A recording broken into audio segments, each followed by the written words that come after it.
Social media पर trending में कुछ शब्द हैं: लेह, हिंसा, जेनजी और सोनम वांगचुक। और इसके साथ एक सवाल कि जो षड्यंत्र नेपाल और बांग्लादेश में सफल हुए, क्या उनकी शुरुआत भारत में भी हो चुकी है?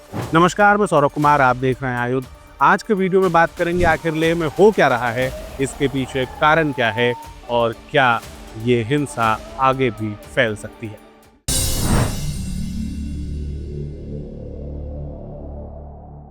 लद्दाख में लंबे समय से एक मांग उठ रही है। मांग ये कि 5 अगस्त 2019 को जब जम्मू कश्मीर से अनुच्छेद 370 को हटाया गया, उस समय लद्दाख को यूनियन टेरिटरी बना दिया गया था।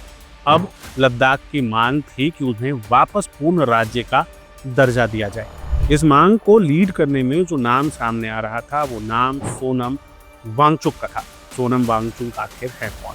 सबसे पहले चर्चाओं में तब आए थे जब 3 इडियट्स में आमिर खान के किरदार को उनसे प्रेरित बताया गया था। एक ऐसा एजुकेटर जो बच्चों को किताबों के साथ विज्ञान और एक्सपेरिमेंट्स से कुछ नया सिखाना चाहता है। जिसके बाद सोनम वांगचुक की पहचान एक क्लाइमेट एक्टिविस्ट के तौर पर भी बनी। दुनिया भर में उन्हें पहचाना गया और 2018 में उन्हें रेमन मैगसेसे अवार्ड से सम्मानित किया गया। इस अवार्ड को लेकर बहुत सारी चर्चाएं होती रही। ये रहा बैकग्राउंड। अभी सोनम वांगचुक पिछले 15 दिनों से आमरण अनशन पर बैठे थे, यानी भूख हड़ताल पर बैठे थे। भूख हड़ताल को लेकर के उनकी प्रमुख 4 मांगे थी। पहली मांग तो ये कि लद्दाख से जो यूनियन टेरिटरी बनाया गया है, उसकी जगह उसको पूर्ण राज्य का दर्जा दिया जाए। दूसरी मांग ये कि लद्दाख को भारत के संविधान की 6वीं अनुसूची में शामिल किया जाए। 6वीं अनुसूची आखिर है क्या?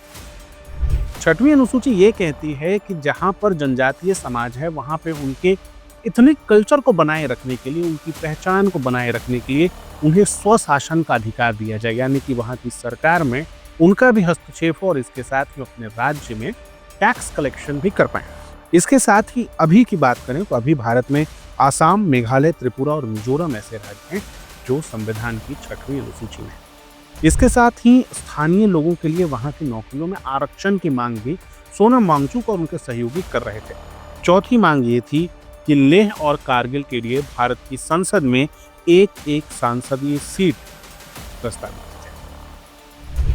इस पूरे मांग में, इस पूरे आंदोलन में 2 संस्थान, लेह अपेक्स बॉडी LAB और कारगिल डेमोक्रेटिक अलायंस KDA, ये दोनों सोनम वांगचुक का समर्थन कर रहे थे। बात यहाँ तक ठीक थी, लेकिन उसके बाद अचानक सोशल मीडिया पर एक पोस्ट तैरनी शुरू होती है जिनमें लोगों को लेह में एक जगह पर जमा होने के लिए कहा जाता है और देखते ही देखते ये भीड़ हिंसक रूप ले लेती है। इतना हिंसक कि भाजपा कार्यालय को फूंक दिया जाता है। इसके साथ ही भारी मात्रा में हिंसा होती है, जिस हिंसा में अब तक 4 लोगों की मौत हो गई है और 80 लोग घायल हैं। इसके साथ ही घायल होने वालों में 30 सुरक्षाकर्मी, पुलिस के जवान, सेना के जवान भी शामिल हैं। हिंसा के बाद सोनम वांगचुक ने रात में अपना उपवास तो तोड़ दिया, लेकिन जो आरोप उन पर लग रहे हैं कि उपवास तोड़ने के बाद फिर उन्होंने हिंसा करने वालों से हिंसा रोकने की अपील नहीं की, बल्कि चुपचाप दूसरी जगह के लिए निकल लिए, एम्बुलेंस में बैठकर अस्पताल के लिए निकल लिए। ऐसा नहीं है कि लेह और लद्दाख में पहली बार हिंसा हो रही। इससे 36 साल पहले भी लेह में एक बार हिंसा हुई थी, जिसमें 3 लोगों की मृत्यु हो गई। और आपको जानकर हैरानी होगी कि पिछली बार हिंसा इसलिए हुई थी क्योंकि लेह लद्दाख के लोग केंद्र शासित प्रदेश बनाए जाने की मांग की। अब जब केंद्र शासित प्रदेश बना दिया गया है तो मांग इसकी है कि पूर्ण राज्य का दर्जा दिया जाए। खैर, भारत में लोगों को, नागरिकों को अपनी मांग रखने की आज़ादी है, प्रदर्शन करने की आज़ादी है, लेकिन सवाल तब खड़ा हो जाता है जब ये प्रदर्शन हिंसक हो जाते हैं। अब एजेंसियां इस हिंसा, इस प्रदर्शन की जांच कर रही है और गृह मंत्रालय का जो बयान आया, गृह मंत्रालय के बयान के केंद्र में सोनम वांगचुक है। गृह मंत्रालय ने इसमें विदेशी हस्तक्षेप होने की भी संभावना जताई है और ये कहा है कि सोनम वांगचुक ने अपने भाषणों से हिंसा को भड़काया और हिंसा शुरू होने के बाद उसको रोकने में किसी तरह की कोई मदद नहीं। ये सवाल इसलिए उठ जाता है क्योंकि सोनम वांगचुक भी वेस्ट के उन लोगों में देखे जाते हैं जो लगातार क्लाइमेट को लेकर, अलग अलग विषयों को लेकर प्रदर्शन करते हैं। जब बांग्लादेश में सरकार गिरी उसके बाद वहाँ मोहम्मद यूनुस को बिठाया गया। मोहम्मद यूनुस और सोनम वांगचुक के रिश्ते काफ़ी नज़दीकी थे। अभी हाल में ही सोनम वांगचुक फरवरी में पाकिस्तान पहुंचे थे क्लाइमेट समिट में हिस्सा लेने। वहाँ पर उन्होंने वीडियो भी जारी किया था कि वो पाकिस्तान में और एक समिट में हिस्सा ले रहे हैं। समिट का आयोजन करने वाला डॉन अखबार था, जिसे पाकिस्तान का सरकारी अखबार, पाकिस्तान का मुखपत्र अखबार भी माना जाता है। जब ये हिंसा हो रही है, जब सारी चीज़ें हो रही हैं, उस समय सोशल मीडिया भी दो पक्षों में बटा हुआ है। एक पक्ष में ध्रुव राठी और कांग्रेस के नेता हैं जो ये बात कह रहे हैं कि लगभग 6 सालों से लेह लद्दाख के लोग एक मांग रख रहे थे, मगर केंद्र सरकार उनकी मांगें सुनने को तैयार ही नहीं थी। वहीं सोशल मीडिया का दूसरा पक्ष लगातार कुछ वीडियो शेयर कर रहा है। जैसे अमित मालवीय ने एक वीडियो शेयर किया है सोनम वांगचुक का, जिसमें सोनम वांगचुक भीड़ को ये बता रहे हैं कि कैसे जब वो जमा हो तो मास्क पहन करके जमा हो, भीड़ को कैसे जमा होना चाहिए। और इसके साथ ही अमित मालवीय आरोप लगा रहे हैं कि यहाँ पर सोनम वांगचुक ने भीड़ को हिंसा करने की ट्रेनिंग दी।